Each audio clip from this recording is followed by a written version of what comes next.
Welcome to good stories. Revenge love episode 9.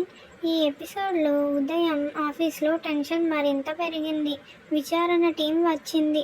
Conference రూమ్లో Shankar, senior members, auditors కూర్చున్నారు. అందరి ముఖాల్లో ఆందోళన. సంజయ్ బయట నిలబడి ఉన్నాడు. అతని గుండె బలంగా కొట్టుకుంటోంది. ఇప్పుడు ఏమవుతుంది అని తనలో అనుకున్నాడు. ఇన్వెస్టిగేషన్ ఆఫీసర్ అన్నాడు, ఈ మిస్ మ్యాచెస్ చాలా సీరియస్ అని. శంకర్ నెమ్మదిగా తల ఊపాడు. అది నాకు తెలుసు అన్నాడు. అతను ఒక ఫైల్ తీసుకున్నాడు. నేను ఒక విషయం చూపిస్తాను అన్నాడు. ల్యాప్టాప్ కనెక్ట్ చేశారు. ఒక వీడియో ప్లే అయింది. స్క్రీన్పై ఒక మనిషి. సంజయ్ ఒక్కసారిగా గట్టిగా నిలబడ్డాడు. అది అతని తండ్రి. వీడియోలో ఆయన మాట్లాడుతున్నారు. భవిష్యత్తులో ఎప్పుడైనా అప్రూవల్ మిస్ మ్యాచెస్ వస్తే వాటికి నేను బాధ్యత వహిస్తున్నాను అన్నాడు. సంజయ్ కళ్ళు విప్పార్చుకున్నాయి. వీడియో కొనసాగింది. అప్పుడు ఒక రైవల్ కంపెనీ మన కంపెనీ సీక్రెట్స్ తెలుసుకోవడానికి ప్రయత్నించింది. వాళ్ళు మన షేర్స్ తీసుకోవాలని కూడా ప్రయత్నించారు. ఆ సమయంలో కొన్ని అప్రూవల్స్లో నేను తప్పు చేసేలా చేశారు. అది నా తప్పు అని అన్నాడు. సంజయ్ గుండె ఒక్కసారిగా భారమైంది. వీడియోలో ఇంకో మాట, ఈ వీడియో భవిష్యత్తులో ఉపయోగపడితే శంకర్కి సహాయమైతే నేను చాలా సంతోషిస్తాను అని చెప్పాడు. అది చూసిన సంజయ్ చేతులు వణికాయి. ఇది ఏమిటి అని సందేహంగా అనుకున్నాడు. అతని కళ్ళల్లో భయం ఇంకా బాధ రెండూ కనిపించాయి. అతని మనసు కన్ఫ్యూజన్తో గందరగోళంగా అయిపోయింది. వీడియోలో ఒక ఫైల్, ఒక అగ్రిమెంట్ కూడా ఉంది. 30% షేర్స్ ట్రాన్స్ఫర్ అగ్రిమెంట్. సంజయ్ కళ్ళల్లో నీళ్లు మెరిశాయి. నాన్న, ఇది నిజమేనా అని అతని లోపల అనుకున్నాడు.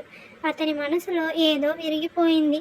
కొంతసేపు తర్వాత పాత ఫైళ్ల గదిలో అన్విత ఒంటరిగా ఉంది.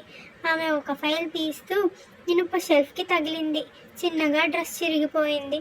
ఆమెకి ఒక్కసారిగా ఏమి చేయాలో అర్థం కాలేదు. ఇప్పుడు ఏం చేయాలి అని అనుకుంది. ఎవరో డోర్ తీస్తున్న శబ్దం వచ్చింది. ఆమె వెంటనే కిటికీ దగ్గర కట్టెన్ వెనుక కూర్చుంది. బయటకి రావడానికి ఇబ్బందిగా అనిపించింది ఆమెకి. తలుపు తెరుచుకుంది. సంజయ్ లోపలికి వచ్చాడు. అతను ఫైళ్ల కోసం వచ్చాడు. అతను కట్టెన్ వెనుక ఒక నీడను చూసి ఎవరైనా ఉన్నారా అన్నాడు. అన్విత మెల్లగా అన్నది, నేను అని. సంజయ్ ఆశ్చర్యపోయాడు. మేడం, మీరు అక్కడెందుకు అని అన్నాడు.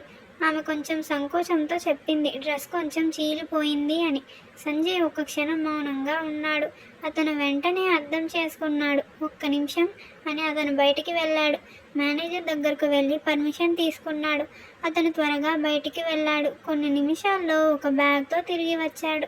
ఒక ఫీమేల్ కొలీగ్ని పిలిచాడు. ఇది తనకి ఇవ్వండి అని అక్కడ సిచ్యువేషన్ గురించి చెప్పాడు. ఆమె తల ఊపింది. ఆమె లోపలికి వెళ్ళింది. అన్విత, ఇది తీసుకోండి. అతను ఇచ్చాడు. సైజ్ సరిపోతుందో లేదో తెలియదు అని అన్నాడు అంది. అన్విత ముఖంలో ఉపశమనం. థ్యాంక్ యూ అంది అన్విత. ఆమె గుండెలో కొత్త భావం, ఒక చిన్న ఆనందం. బయట సంజయ్ నిశ్శబ్దంగా నిలబడ్డాడు. అతని మనసు మాత్రం ఇంకా వీడియో దగ్గరే ఉంది. రాత్రి సంజయ్ తన గదిలో ఒంటరిగా కూర్చున్నాడు. వీడియో మళ్ళీ మళ్ళీ గుర్తొస్తోంది. అది నా తప్పు. ఆ మాటలు అతని గుండెల్లో మోగుతున్నాయి. అతను తల పట్టుకున్నాడు. నేను ఇంతకాలం తప్పుగా అనుకున్నానా అని బాధపడ్డాడు. అతని కళ్ళల్లో కన్నీళ్లు. అతను నిశ్శబ్దంగా ఏడ్చాడు. నాన్న, నిజం ఏమిటి అని తనలో తానే కుమిలిపోయాడు. మరుసటి రోజు ఆఫీస్లో సంజయ్ చాలా అలసటగా కనిపిస్తున్నాడు. కళ్ళు నిద్రలేనట్టుగా ఉన్నాయి. అన్విత అతని దగ్గరకు వచ్చింది. మీరు బాగున్నారా అని అడిగింది. అతను తలెత్తి చూశాడు. ఆమె ముఖం చూసిన వెంటనే అతనికి మనసు కొంచెం ప్రశాంతమైంది. బాగానే ఉన్నాను అన్నాడు. ఆమె చిన్నగా నవ్వింది. నిన్న థ్యాంక్ యూ అంది. అతనికి మాటలు దొరకలేదు. పర్లేదు అని అన్నాడు. ఆమె ఇంకొంచెం మాట్లాడింది. మీరు ఇలా సీరియస్గా ఉండకండి, కొంచెం రిలాక్స్ అవ్వాలి అంది. అతను చిన్నగా నవ్వాడు. ఆ క్షణం అతనికి ప్రశాంతంగా అనిపించింది. సాయంత్రం శంకర్, అన్విత ఇంట్లో టీ తాగుతున్నారు. శంకర్ అన్నాడు, నువ్వు చాలా పని చేస్తున్నావు అని. అన్విత నవ్వింది. మీ వల్లే అంది. శంకర్ కూడా నవ్వాడు. అది మంచి కారణం అన్నాడు. మరుసటి రోజు ఆఫీస్లో అందరూ కలిసి బయటకు వెళ్ళారు. కొలీగ్స్ కలిసి మాట్లాడుతున్నారు. ఒకరు అన్నారు, ఆడిట్ అయిపోయాక పార్టీ అని. మరొకరు అన్నాడు, ఫస్ట్ శాలరీ పెంచండి అని. అందరూ నవ్వారు. అన్విత, సంజయ్ కూడా నవ్వారు. ఆ నవ్వులో ఇప్పుడు అసౌకర్యం లేదు. సంజయ్ లోపల ఇంకా గందరగోళంగానే ఉంది. కానీ అన్విత దగ్గర ఉన్నప్పుడు ఆ గందరగోళం కొంచెం తగ్గుతోంది అనిపించింది. ఆమె కూడా ఇప్పుడు అతని ఉనికిని గమనిస్తోంది. అతను మాట్లాడినప్పుడు ఆమెకు వినాలి అని అనిపిస్తోంది. నెమ్మదిగా, సహజంగా, ఏ మాటలు లేకుండా ఒక భావం మొదలైంది. అది పెద్దది కాదు, కానీ స్పష్టంగా ఉంది. సంజయ్ కిటికీ దగ్గర నిలబడ్డాడు. నిజం ఏదైనా సరే నేను తెలుసుకుంటాను అని అతని మనసులో అనుకున్నాడు. ఇప్పుడు అతనికి 2 దారులు కనిపిస్తున్నాయి. ఒకటి ప్రతీకారం, మరొకటి ప్రేమ. ఏది గెలుస్తుందో ఇంకా తెలీదు. తరువాత రోజు ఉదయం బోర్డ్ మీటింగ్ రూమ్లో అందరూ సీరియస్గా కూర్చున్నారు. ఇన్వెస్టిగేషన్ పూర్తయింది. వీడియో ప్రూఫ్ అందరి ముందు ఉంది. శంకర్ నెమ్మదిగా లేచాడు. ఈ వీడియో బయటకు వెళ్ళకూడదు అన్నాడు.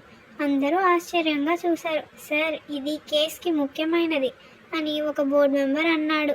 శంకర్ ప్రశాంతంగా, అవును, కానీ ఈ వీడియోలో ఉన్న వ్యక్తి పేరు బయటకి రావద్దు. అతను తప్పు చేశాడు, కానీ అది ఉద్దేశపూర్వకంగా కాదు అని అన్నాడు. ఇది కంపెనీ లోపలే ఉండాలి అన్నాడు శంకర్. బోర్డ్ మెంబర్స్ ఒకరిని ఒకరు చూశారు. చివరికి అందరూ అంగీకరించారు. సాయంత్రం అన్విత ఇంట్లో డైనింగ్ టేబుల్ దగ్గర ఆలోచనలో ఉంది. శంకర్ భోజనం చేస్తూ ఆమె వైపు చూసి, ఏమైంది అన్నాడు. అన్విత నెమ్మదిగా అడిగింది, నాన్న ఆ వీడియో ఎందుకు బయట పెట్టలేదు అని. శంకర్ కాసేపు ఆగాడు.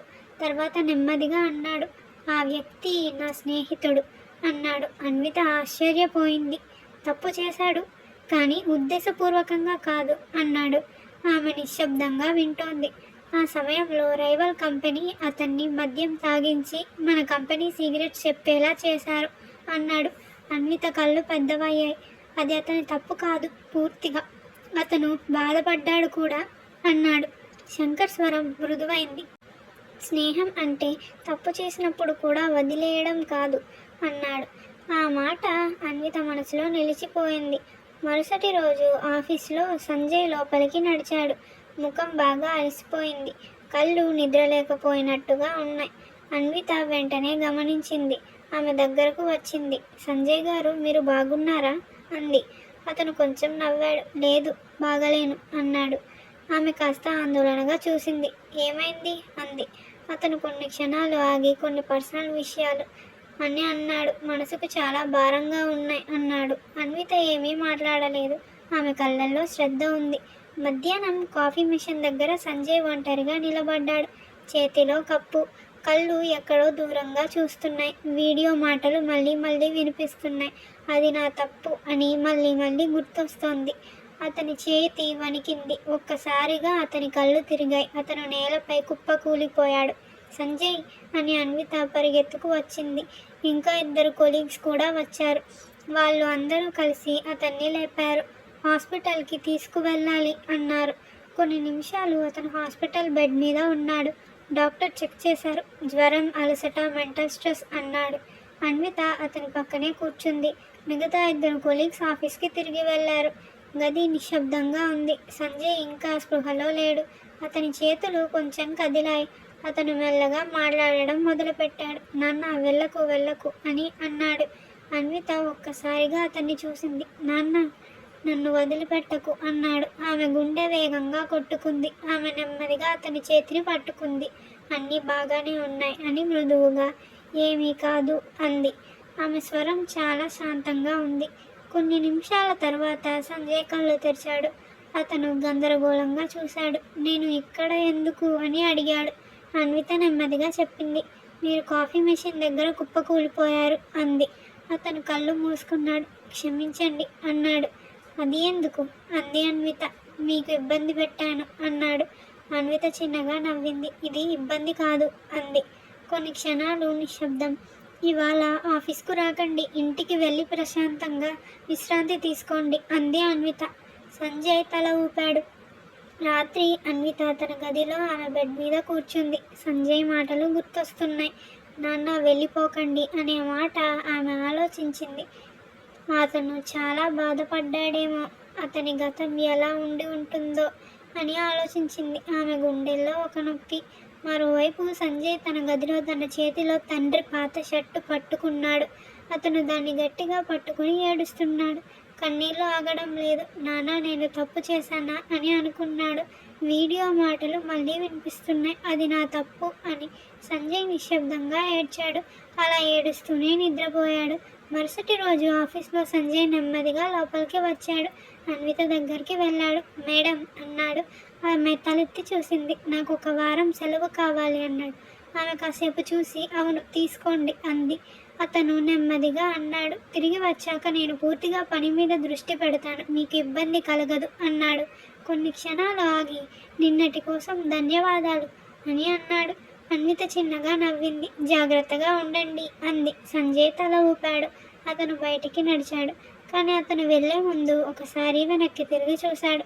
అన్విత తన పనిలో ఉంది. ఆమె ముఖం ప్రశాంతంగా ఉంది. సంజయ్ కళ్ళల్లో ఇంకా గందరగోళం. ఇది నిజమేనా అని అనుకున్నాడు. అతను బయటకి వెళ్ళిపోయాడు. ఆఫీస్లో మళ్ళీ సాధారణంగా మారిపోయింది. కానీ అదే సమయంలో శంకర్ క్యాబిన్లో ఒక ఫోన్. సార్, ఆ పాత కేసు గురించి ఎవరో మళ్ళీ ఎంక్వైరీ చేస్తున్నారు అన్నారు. శంకర్ ఒక్కసారిగా నిశ్శబ్దమయ్యాడు. ఎవరు అన్నాడు. అవతల నుంచి సమాధానం. పేరు తెలియదు సార్, కానీ అతను మన కంపెనీ లోపలివాడే అనిపిస్తోంది అన్నాడు. శంకర్ కళ్ళు గంభీరంగా మారాయి. అతను మెల్లగా అన్నాడు, అతను ఎవరో కనుక్కోండి అని. Thank you for watching. Please like, share and subscribe to my channel. Next part కోసం కామెంట్ చేయండి. సజెషన్స్ ఏమైనా ఉంటే కామెంట్ రూపంలో ఇవ్వండి.